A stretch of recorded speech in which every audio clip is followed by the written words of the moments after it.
Goedemorgen. Zo. Zo, je had nachtdienst, Saskia? Beetje een rustige nacht gehad? Ja? Leni die belde om 11 uur gisteravond en om 11:15 een keer. Oké. En ze was wat verward. Ja, hij zo lekker bakken. Is goed. Nou, zo. Nou, slaap lekker. Dankjewel, succes hè verder. Doei. Dit is niet zomaar een verpleeghuis. Dit is een verpleeghuis voor mensen met de ziekte van Huntington. Heemhof in Apeldoorn is het enige in Gelderland en een van de 3 landelijke expertisecentra. Huntington is een ziekte in de hersenen, waardoor je lichamelijk en geestelijk aftakelt en waar je onherroepelijk aan doodgaat. Het is een erfelijke ziekte, waardoor vaak meerdere mensen uit één familie hier dag en nacht verzorgd moeten worden. Goedemorgen. Hey, goedemorgen. Ben je nog een beetje aan het slapen?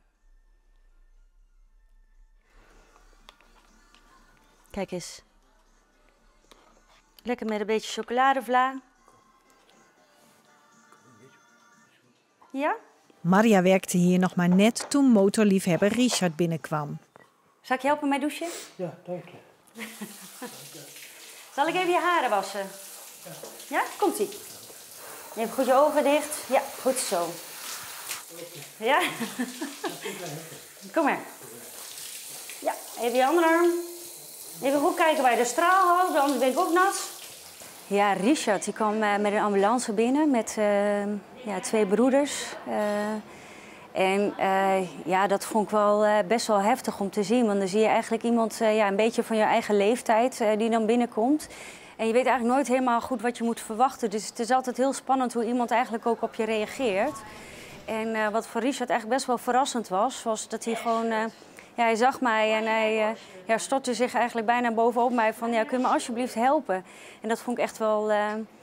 dat voel je gewoon wel met je hart. En dan kun je eigenlijk alleen maar hem eigenlijk de zorg geven die hij op dat moment nodig heeft. En dan ga je vanuit daar gewoon kijken... hoe kunnen we jou gewoon helpen? Hoe maken we jou toch nog een beetje gelukkig ondanks deze rotziekte, zeg maar. Ja. Kom maar, ga ik even onder je shirt. Zit ik goed? Ja. Oké dan.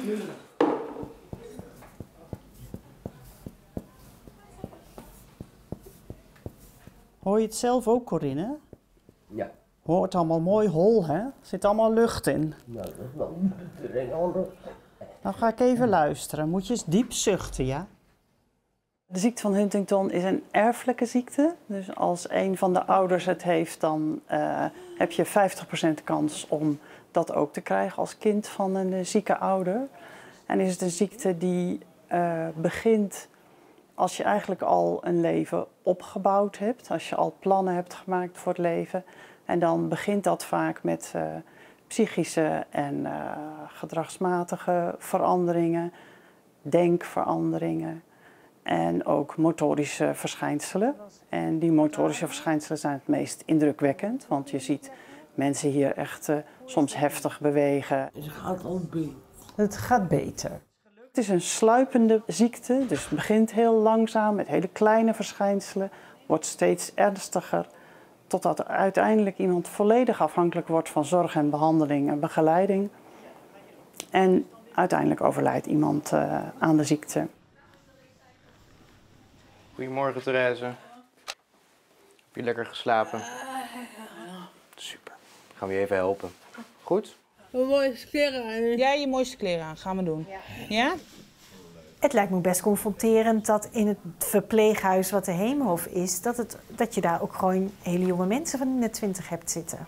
Ja, klopt. Het is inderdaad wel alsof ik gewoon een vriend van me zie lopen. Of mezelf. En dat was in het begin zeker confronterend, ja. Komt de mat er nog even achter, Therese? Het geeft mij meer het gevoel dat ik heel blij mag zijn... dat ik gewoon gezond ben en dat ik eigenlijk niks mankeer. En het verandert je beeld op het leven wel. Ja, je bent echt blij met wat je hebt, een stuk blijer.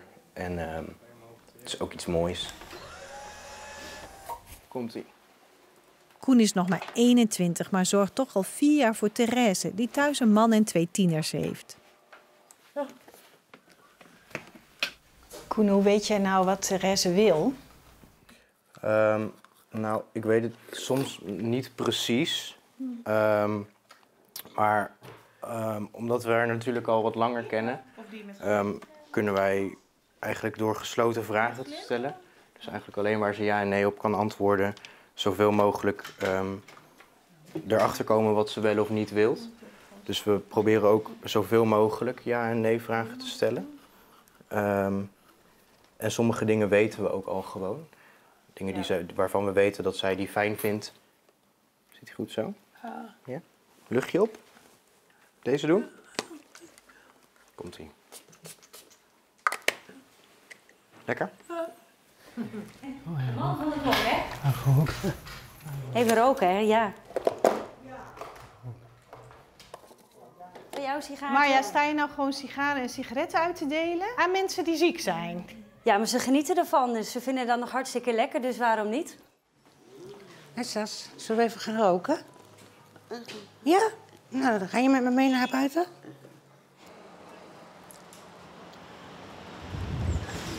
Oh, zo. Waar je bijna weg hier. Wow.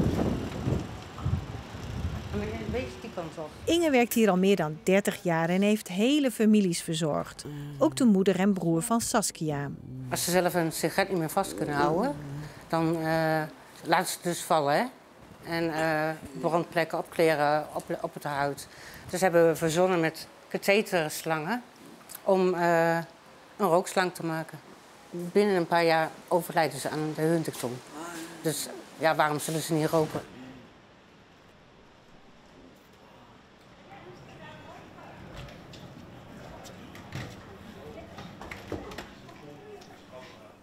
Een stad in Europa met de letter W van Willem.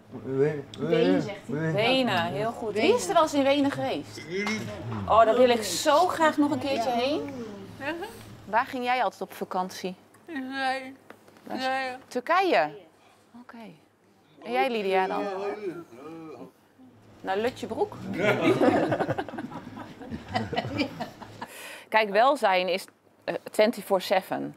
En activiteiten, we zien dat de mensen het ook gewoon fijn vinden om even hun gedachten te verzetten en gewoon wat leuks te doen. Dus toch, Lydia? 100% belangrijk. 100% belangrijk. Nou, dat is een antwoord op je vraag dan. Hè? We hebben ontzettend veel lol met elkaar, maar we hebben ook gewoon hele diepgaande gesprekken met elkaar. Dat is bijvoorbeeld voor Therese wel moeilijk om aan deel te nemen. Ja, klopt. Ja. Maar je vindt het altijd wel prettig om daaraan deel te nemen, toch, Therese? En soms als jij dingen wil vertellen en het lukt je niet, dan heb je natuurlijk je iPad. Ja. En daar hebben we een speciaal programmaatje op. En dat heet Eline Spreekt. Hey Therese, goedemiddag. Je zit al helemaal voor mij klaar. Ik wilde vandaag weer even de iPad met jou gaan oefenen. Ik ga eerst vragen stellen en of jij dan wil antwoorden met ja of nee. Ja. Therese, heb jij kinderen? Ja. Heel goed. Mijn dochter komen. Was het jouw moeder die ook Huntington had? Mijn broer. Je broer? En Nee, mijn vader. Je vader had het, ja. En dus die is er ook aan overleden. Toen Therese ook hier kwam, ben je echt heel erg logopedisch bezig met proberen de spraak op niveau te houden. Dus dan ben je echt tips aan het toepassen van spreek eens wat luider.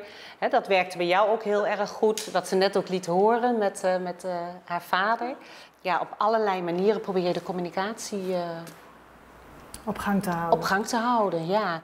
Dat praten is heel moeilijk voor de patiënten met Huntington, maar slikken is een nog groter probleem, denk ik, hè? Ja, slikken is eigenlijk uiteindelijk een kwestie van leven en dood. Ja, dan moeten wij dus de omstandigheden aanpassen. En dat betekent dat je dus de maaltijden moet gaan aanpassen. Bijvoorbeeld het eten gaan pureren. Ga je nu de taart pureren? Ja, we vinden het belangrijk dat iedereen zoveel mogelijk alles kan blijven eten. Je ziet heel veel dat die tong allerlei onwillekeurige bewegingen maakt.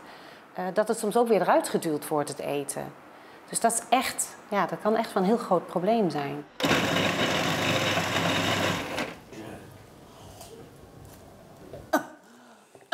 Doe maar even goed ophoesten. Even een keer hard hoesten. Gaat het weer? Dat is heel eng hoor, als iemand dreigt te stikken. Ja. Ja. En dan roep je meteen iedereen erbij? Of, Ja, wij proberen wel, we hebben een knop waar we op drukken op onze telefoon. En dan komen de hulptroepen. En zal ik proberen natuurlijk meteen in te grijpen door iemand of over een tafel of uit een stoel te krijgen en proberen ingreep van heimelijk te doen. Dus, en 9 van 10 keer lukt het wel, maar het is ook wel eens gebeurd dat het niet lukte. Ja, is er wel eens iemand onder je handen overleden? Niet bij mij, maar het is wel eens gebeurd, ja. En dat vinden jullie zelf ook eng, hè? Ik ben heel bang dat ik kan stikken. Stikken. Er zijn ook altijd gesprekken hier of iemand zonder voeding wil, ja of nee. En als dat een besluit is geweest van een persoon dat ze het niet willen en ik moet aangeven aan de zorgmedewerkers dat hoe het nu gaat echt niet meer veilig is, betekent dat iemand op korte termijn komt te overlijden. Ja, dat vind ik af en toe wel een hele moeilijke beslissing.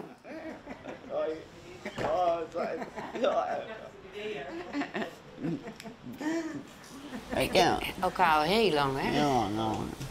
Al vanaf dat je bij je moeder kwam, hè? Mijn moeder kwam, ja. Ja. Want jouw moeder had het, Saskia Huntington? Ook hier. Mijn moeder woont ook hier. Ja. Ja. En Ellie, hè? Ellie. Ja. Ik zag haar en de broers natuurlijk regelmatig bij mami op visite komen, hè? Nee, dat is toch leuk. Ja. Ja. Mooi, dat is heel goed.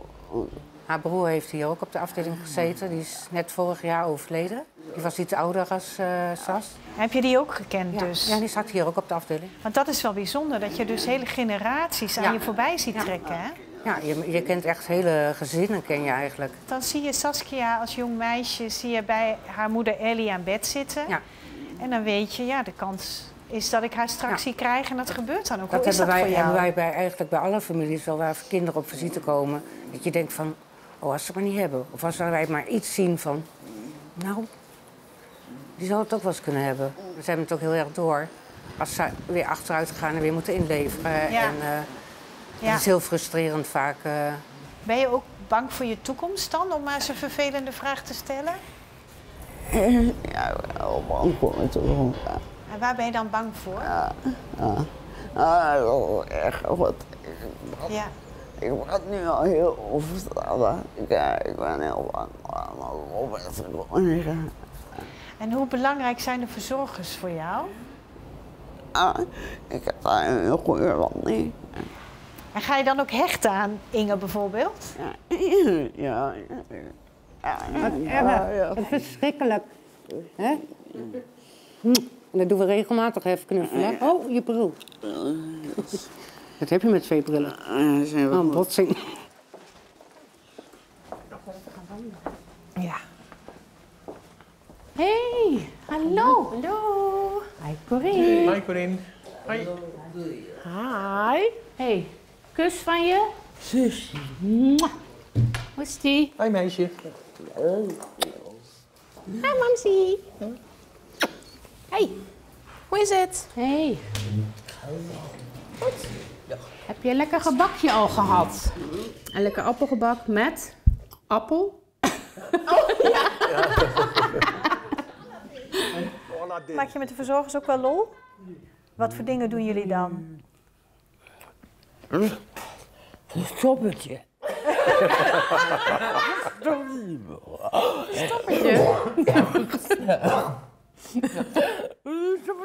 Ik wil graag naar naartoe en probeer altijd wel, als ik naar naartoe ga, een beetje vrolijk te zijn. En meestal buiten doe ik altijd even mijn feestneus op. Zo van vrolijk naar binnen, maskertje op. Dan ga ik weer weg en dan zit ik in de auto. En dan ga ik huilen. Ja. En waarom ga je dan huilen? Omdat het moeilijk is. Ja. Om haar te zien. Het is niet meer de zus van vroeger. Ze zat op het toneel, ze deed grimeren, ze deed kleding maken. Ze was altijd actief. Ja, ze is een totaal ander persoon geworden. Door Huntington. Ze wordt heel vaak boos. Dat hebben we nooit gezien. Een paar weken geleden dat ze dan huilt. Ik heb haar nog nooit zien huilen. Je weet wel dat ze achteruit gaat in de beweging en zo, maar dat het dan ook in haar hoofd verandert. En ook zoals je nu ook ziet, dat ze met eten moeilijk heeft en zo. Dat is nog niet wat je dan meteen verwacht, laat ik het zo zeggen. Maar zie jij dan ook het eigenlijk voor je dat je nu je zus bezoekt en straks je nichtje hier, je petekind? Ja, dat is raar. Daar heb ik met haar ook over gehad. Van, ja, als jij nou, we gaan hier naartoe, je ziet je moeder. En het idee dat je kijkt naar je toekomst. Hoe is dat voor je? Dat is heel bizar eigenlijk. Daar maken mijn broer en ik ook wel schapjes over. Dat we hier met z'n tweeën later komen en dan lekker de boel op stel zetten. Dus dat is, laten we zeggen, hoe we er dan komisch mee omgaan. Maar ja, het komt natuurlijk wel het kan wel de realiteit zijn. Ik ga gewoon ziek worden, dus ja, ik wil Want dat niet. staat vast, dat je ziek gaat worden? Ja, dat staat vast. Ja, er een of ander wondermiddel komt. Maar ik heb zoiets van, oké, ik hoop op het beste, maar ik bereid me voor op het slechtste. Raak je daar niet helemaal van in paniek? Nou ja, in het begin heb ik dat heel veel gehad, toen ik net getest was. Maar nu zo aan de hand, zijn die scherpe randjes er een beetje vanaf. En dan kun je daar wel over praten met mensen. En dan is het gewoon een gedachte wat dan weer even voorbij komt en dan ook weer weggaat. Gelukkig, want anders zou je echt helemaal gek worden, denk ik. Als je dat elke dag zo zwaar zou denken. En ja, daarmee kon ik ook het hoofdstuk kinderen voor mij gevoel ook wel wegstrepen. Ik wil geen zieke moeder zijn voor mijn kinderen en ik wil ook geen zieke kinderen krijgen. En dan kun je gewoon focussen op andere dingen. Nou weet je nu al van 2 van jouw 3 kinderen dat ze het hebben. Hoe is dat voor jou? Ja, wel schokkend. Nou ja, aan de andere kant de hoop dat er voor die tijd goede medicijnen zijn. Dat is dan ook een beetje de houvast. Die erfelijke ziekte zit op 1 specifiek plaatsje op het DNA. Je zou natuurlijk het mooiste hebben dat je in dat DNA dat stukje, net dat foute deeltje eruit kan halen. Maar het is natuurlijk super ingewikkeld. Doeg, Corine. Tot de volgende keer. Ik heb toch echt wel goede hoop dat... niet dat ik nog met mijn benen op bureau kan gaan zitten, want zo snel zal het niet gaan. Maar wel dat gaat komen, absoluut. Komt-ie. Zo. Lekker, hè? Zo, even de schouders ontspannen. Wil je nog een kussentje erop? Ja, doe maar. Doe maar. Nou, kussentje. Wil je nog de elektrische poes? Ja. Ook nog. Nou, zoem maar. Kijk eens. Ik ben iemand die echt heel erg met het hart werkt. Als dan kijk naar deze doelgroep. Die mensen hebben al zoveel doorstaan. Echt generaties die gewoon eigenlijk lijden onder deze ziekte.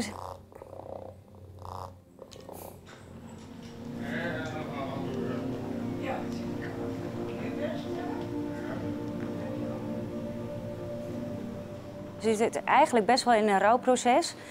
En als je dan toch die mensen die glimlach op hun gezicht kunt toveren... ja, dat maakt gewoon echt je dag. Dat is zo fijn dat je iemand gelukkig kunt maken. En dat is denk ik het belangrijkste wat ik voel voor mijn werk. Ja, mensen gelukkig maken. Richard Verstappen. Ja, hè? Gas op de lolly, hè? Wanneer ga jij nou na een werkdag naar huis en dat je denkt... dit was echt een hele fijne werkdag? Als ik weet dat ik de juiste zorg heb geleverd en als ik weet dat ik mensen een lach op hun gezicht heb kunnen brengen. Ik moet nog even een spelletje spelen, Dora. Op de tablet. Als jij de tablet voor me pakt? Ja, dat vind ik toch het mooiste, denk ik. Ja. En hoe lukt dat, die lach op het gezicht? Een grapje tussendoor, een knuffel, soms alleen al een blik een knipoog of wat dan ook. Dat soort kleine dingetjes. Het kan heel klein, het kan heel groot, maar ja, ik doe daar wel mijn best voor. Ja. In ieder geval weer een aantal. Kijk eens, Saskia. Smakelijk eten. Lekker. Oh. En wil je nog wat jus erbij? Nee. Kijk eens, smakelijk eten. Zo. Yes. Teamwork, hè? Nou, fantastico. Zeg dat wel. Als iemand in een boze bui raakt of zo, wat dan? Hebben wij een persoonlijk alarm. Dat kan ook met deze als je in de huiskamer bent, maar we hebben ook een alarm. En daar kunnen we op drukken en dan komen ze ook van de andere afdelingen komen ze allemaal te hulp. Ja. Bij agressie of... Ja, want dat hoort soms ook bij het ziektebeeld, Ja, hè? Dat ja, mensen ja. toch wat Ja. agressief Komt kunnen regelmatig worden. voor eigenlijk. Het is gewoon de onmacht en het achteruitgaan van de cliënt. En, ja. Ja. Dus wij hebben daar soms vaak ook wel begrip voor. Maar er zijn ook mensen die echt regelmatig heel boos zijn. Jou proberen te slaan, te schoppen, waar politie bij moet komen. Dan even helemaal staat te shaken van... Oh. En diezelfde dag moet je ook weer voor dezelfde man zorgen. Ja. En hoe maak jij die klik in je hoofd dan? Ja, toch weer gaan. Omdat het vaak niet persoonlijk tegen jou is gericht. Ja.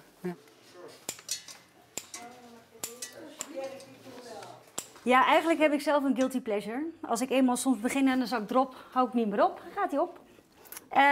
Nou, toen dacht ik, maar deze mensen kunnen dat niet meer. Maar die vinden het ook vast wel lekker. Dus toen hebben we een dropproeverij gehouden met allerlei soorten dingetjes gemaakt van drop. En er kwam eigenlijk de dropvla, eigenlijk heel eenvoudig om te maken, die kwam er met een 9 uit. Dus vandaar dat wij hebben besloten vaker dropvla te maken, want de mensen genieten er echt intens van. Gewoon drop met slagroom. Drop met slagroom, ja, dropvla. Het lijkt soms een beetje een ongezonde toestand hier door het roken en de dropvla en de taartjes. Ja. Maar er wordt heel veel, ze moeten sowieso heel veel calorieën binnenkrijgen. Dus er wordt hier heel veel gegeten. Ja, door het vele bewegen. Ja, ja. Ze moeten echt de calorieën van een topsporter binnenkrijgen per dag. Kijk eens, Sas, wil je de lepel aflikken? Even de pan. Oh.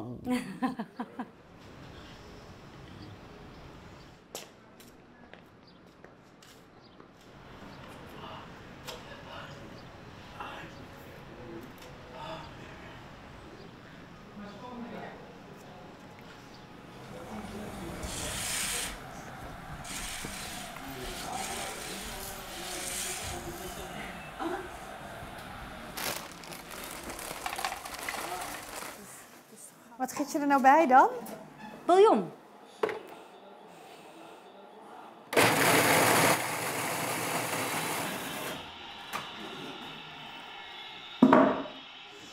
Natuurlijk met ook lekker een wijntje.